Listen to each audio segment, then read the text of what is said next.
and we're joined in the studio by Brian Woods, who is the music director, creative in residence of the World Chess Hall of Fame. And you're here to tell us all about the World Chess Hall of Fame music series. Tell us about the World Chess Hall of Fame music series. Of course. Well, I run all the classical programming at the World Chess Hall of Fame. So what I do is I partner with people from the St. Louis Symphony, from Opera Theater St. Louis, internationally renowned soloists who come in and perform on our monthly series. I partner with Brian Owens, who you had earlier in the tournament, to put on this incredible music series that we have.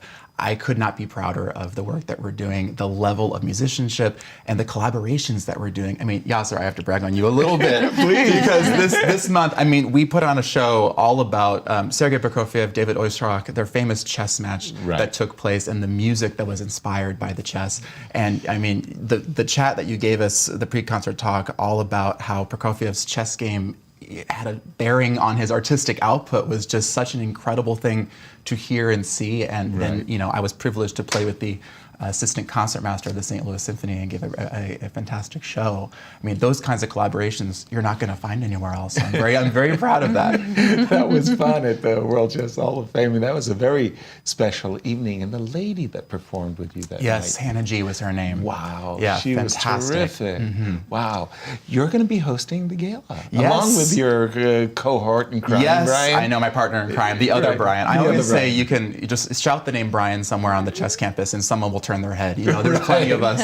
But we're so looking forward to this on December 2nd. Not only are we the MCs for the evening, but we're going to be performing, celebrating just all the cultural impact that chess has, not just in St. Louis, but everywhere. I mean, between musical theater and pop music, I'll be playing a set of classical music. Just an incredible evening in support of the public programming that we do, as well as the educational programming. But like I said, just a celebration of chess and everything that it relates to in culture. Yeah, and of course, it's our gala where we have the silent auction, which is actually now it's open. It's open. You know, get out the bids. I know, get the bids going, everyone. It's not going to be open forever. There you go. And I always encourage folks just to check out the incredible offerings we have on that silent auction. I was very privileged to donate a private concert to the silent auction, as I think Brian Owens also donated a private concert along with season tickets, which we're very excited about for our 2024 season, which has been announced. Let me brag on you for just a moment. I don't mind. Because we've got some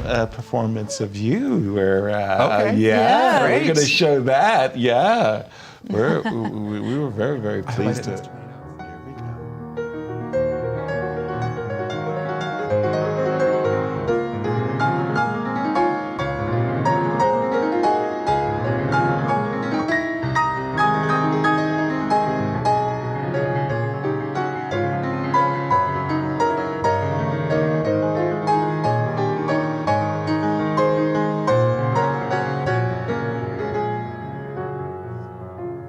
Really into the music. What's going on right there? What is going on right there? I think there's a combination of, you know, I'm up there to do a job technically, and so there's a considerations of what's happening at the instrument, adjusting to maybe things that don't always go the same way every single time.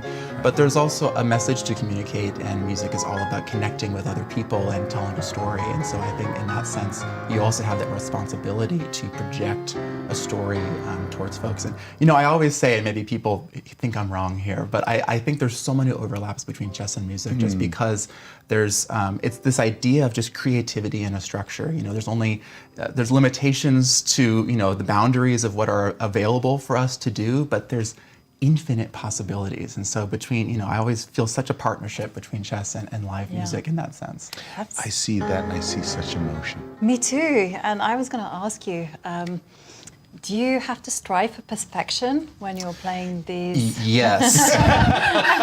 With a lot of work. We strive for goodness. Perfection is a little bit. I mean, do you have to be perfect? Because obviously, as you a concert, you would love to be, you know, and things happen every time you perform that, you know, it's never perfect, but it's a lifelong pursuit of that. I would say excellence, perhaps, as the pursuit of. And it's not just, like I said, it's not just the technical. It's also the more you can achieve technically, and the more you have a mastery over the instrument, the better you're able to tell that story and connect with folks in the music. So it's a both and in that situation, I would say. I love that answer. And well, speaking about the future, what is in store for the 2024 World Chess Hall of Fame music series? I'm so excited for this. We have so many collaborations, like I said, with the St. Louis Symphony, with Opera Theater St. Louis, with Winter Opera. We have artists coming from out of town. We have some of the best artists in St. Louis. I myself am performing a couple times, which I'm happy to do. And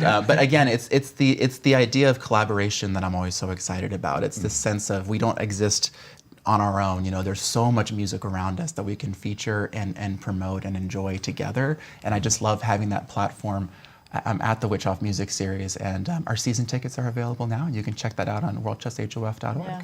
Oh, thank you so much, Brian, it's a pleasure. for joining us. Thank you for having me. And we're looking forward to seeing you emceeing at the... Oh, yes. At the gala. We're going to regale you with all kinds of things. Promise. Holding you to it. All right. I'll see you there. Yeah, Brian, keep up the search for excellence. Thank you very much. Thanks for having me. Great to Thank have you you. on show. And let's take a look at our results so far.